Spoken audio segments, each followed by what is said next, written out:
I want to continue in today's broadcast our studies in deeper deliverance and deeper discernment, our studies in spiritual warfare. We're dealing under the heading of multiple personality, how that there are multiple personalities in people sometimes that manifest, and they are so closely identified with the individual they infest or inhabit that most people just think, well, it's odd behavior or different behavior from that which is normal, what they normally see in this person, and they do not detect that these are subtle manifestations of spirits. Now, we can't cover the ground we've already covered, but these tapes are available if you send for the book and tape list, and also get my book entitled Angels of Light and Every Wind of Doctrine. Angels of Light and Every Wind of Doctrine. And of course the tape list will give you scores of tapes on deliverance and spiritual warfare and so on. Now we're dealing with the manifestation of multiple personalities under several categories, and first was a spirit which manifests itself as a chronic seeker, a person who really doesn't want deliverance. They have feelings of inadequacy and frustration and failure. They feel they need attention. They feel sorry for themselves. And this is a spirit which they give into, and when the person thinks they may be set free from their problem, then the spirit takes control. Unless you know how to recognize the signs, and we've already given you some, you can spend hours counseling with such a person with no progress, because you see, you're no longer talking to the person who came to you saying they wanted to be helped, but now you're dealing with the control spirit, the spirit that has taken control at this point. Now, I'm not talking about obvious demon manifestation where the person claims to be Napoleon or the Bride of Christ or Joan of Arc. I'm talking about subtle forms of control. The demon is so embedded in the personality that most people, including most psychiatrists, never detect the problem. That's why some people are never helped. We've already covered that. Today I come to the chameleon syndrome. The chameleon syndrome. You know, where people change back and forth so subtly and so quickly that they're like a chameleon. Now, if you're discerning and knowledgeable, and we're trying to help you be that way through our books and tapes and these broadcasts, these studies, these teachings, if you're discerning, you will notice sometimes a wife, a husband, a child, a friend, a relative, a fellow employee, the employer. I'm saying one you live with, you work around, you fellowship with, you know from day to day what his usual behavior is, or her behavior. Then you've been puzzled at times where there seems to be such a change in the personality or attitude of the person. Just out of the blue, they fly into a rage of temper because the wife burns the toast, or because the wife gets home late from church, or it may be a child who is disciplined and he begins to rebel and kick and bite and spit, against his parents.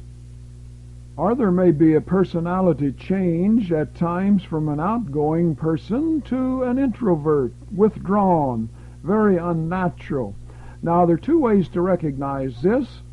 Certain things will trigger it, and generally it's going to follow a pattern. Generally, it will be a recurring pattern, not just some isolated incident on rare occasions that we're speaking of. Certain things will trigger it. It may be in the case of the husband that he's a quiet, easygoing person, a good husband, kind and considerate, but you've noticed over the years, if you try to speak to him about spiritual matters, it's almost as if there is a personality change. He gets aggressive and mean and almost violent and curses sometimes just because you've raised spiritual matters. Or it may be the wife. Now, the husband is the driver in the car, say, but as soon as the wife gets in the car, it's almost as if a spirit of control and criticism takes over, because he can't go down the street without her telling him where to turn and don't stop or go slow or speed up. It's a control spirit we're dealing with, but he just thinks, well, he's married to a nagging wife and she's nervous and she gets excited when she gets in the car and he's driving. No, if you notice over the years, there's a change in personality as soon as you put the car in gear and leave the curb. Or it may be a child. When you tell him to put away the toys, a nice child, obedient, but when you tell him to put away the toys and get ready for bed, that there's a scene that reoccurs again and again. And so we're talking about how to recognize the manifestation of multiple personalities that most people think is just odd behavior that occurs, on certain occasions. But if you will notice, it's a recurring change, and the same sort of situations will trigger the change in personality. Well, these are spirits oftentimes that are so embedded in the personality, so much a part of the overall behavior of that individual, that most are unaware that various spirits are manifesting. You just think it's queer, unusual behavior which comes and goes at certain times. And so what we're trying to do is teach you discernment, not to arouse your suspicions. I mean, if your wife or your husband or your child or your employer acts a little depressed someday when he comes home or to the office, or acts a little different on occasions, you're not to say, aha, he needs deliverance. Aha, I knew that she had a demon. Well, maybe he or she does need deliverance in the sense that something didn't go right that day, or they're not feeling well, and so you should pray they'll be delivered from what's bothering them, but that certainly doesn't mean they need deliverance from a demon. But I'm speaking of recurring changes in behavior over the years. And if you're discerning, you won't just brush it aside, but you will claim they'll be set free, and you will pray for these individuals you see. For example, here's in the chameleon syndrome, where people change, make these subtle changes in behavior, and it's a spirit manifesting even though the person is still the same person that you always knew. I mean, it's not total demon possession, but they've yielded to the Spirit. Here's a case where a woman, every time her husband accomplished anything on his own, she would belittle it. And he took his glasses off one time and was going to trust God for the healing of his eyes, and he was acting his faith, and she criticized him and called him foolish and threatened this and that if he didn't put his glasses back on. And what she has, and I detected it some time ago, she has a spirit of personal inadequacy, and she has felt that she's a failure in a certain matter, and that her marriage interfered with her career, and there's jealousy and envy and so forth in her heart, and so whenever her husband accomplishes anything, she can't bear to see him succeed. And so this other personality takes over. When that isn't manifesting, then she's a different person.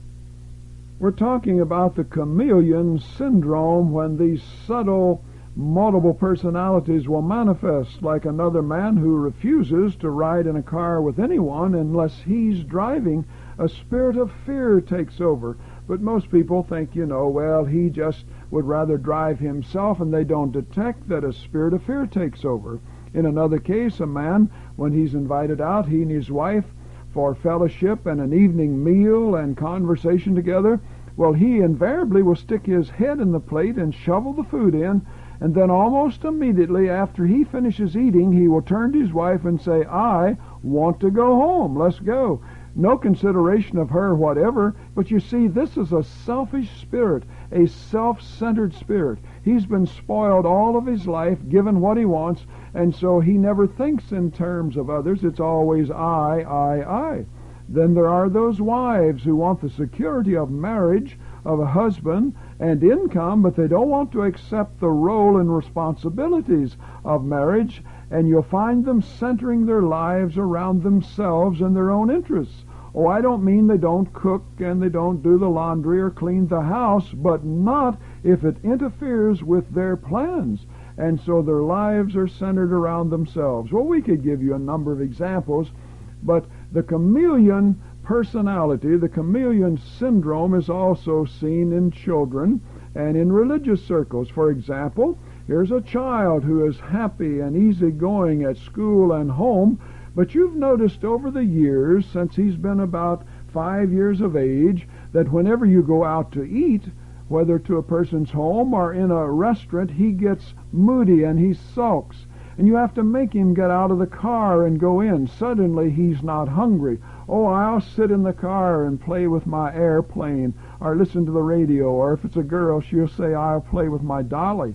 And then you insist that he get out and go in. You can't leave him in the car. And then he changes again and runs ahead of everyone, runs into the restaurant like he's been expecting this for months, to get out and get a meal in a restaurant. And then he grabs the best seat. And then when he orders, he becomes back to another personality, picky about his food, complaining that he isn't hungry or doesn't like this or that. And you'll see the same behavior when company comes in or you go out to someone's home. Now we're speaking of recurring changes in behavior from the norm. We're talking about the fact that certain things will trigger it. And this happens, whenever you go out to eat. He gets sulky and moody. Now, if discipline and maturity does not get this change in behavior out of this child, then you're probably dealing with a spirit. Somewhere, somehow, he's opened himself to a spirit of selfishness, a desire for attention, of rebellion, a spirit of torment. They're children who love to torment their brothers or sisters or their parents. And he picked this up somehow. We can't go into how he did, or we'd never get done, but some of the television that the children are allowed to watch, they pick up spirits of rebellion and selfishness and torment. And most don't know how to cope with these things. Psychiatrists call them problem children, but they tell you don't punish them, that will make them worse. Try to get them to cooperate by saying, now if you will eat your food and be good in the restaurant, then you can stay up and watch the late movies on television and have your Cokes and popcorn. Well, of course, that spirit not only remains undetected, but unmolested, because the demons enjoy the TV mayhem and the Cokes too. And so instances of multiple personality are the most difficult to detect, because the spirits try to identify with the personality they infest. And so a lack of parental control opens the child to spirits of rebellion and chatter and destruction and backtalk, which control at certain times. Certain things will trigger it. Most people say, well, you've just got a bad child. Bad child, yes, but at times it's more than a bad child. You've got to cast something out and take the control back from those spirits. And sometimes it's hereditary. That is, multiple personalities sometimes will manifest because they took control even in the womb. Now again, I don't have time to go into that, because most people are so inexperienced in demon influence and control and how people can get infested with them, that you can't deal with it in a 15-minute broadcast. Again, I encourage you to get the book entitled Angels of Light, and the book entitled Every Wind of Doctrine, as well as the book and tape list. And there we deal with these things and show you how to recognize the signs and how the person, even yourself, can be liberated.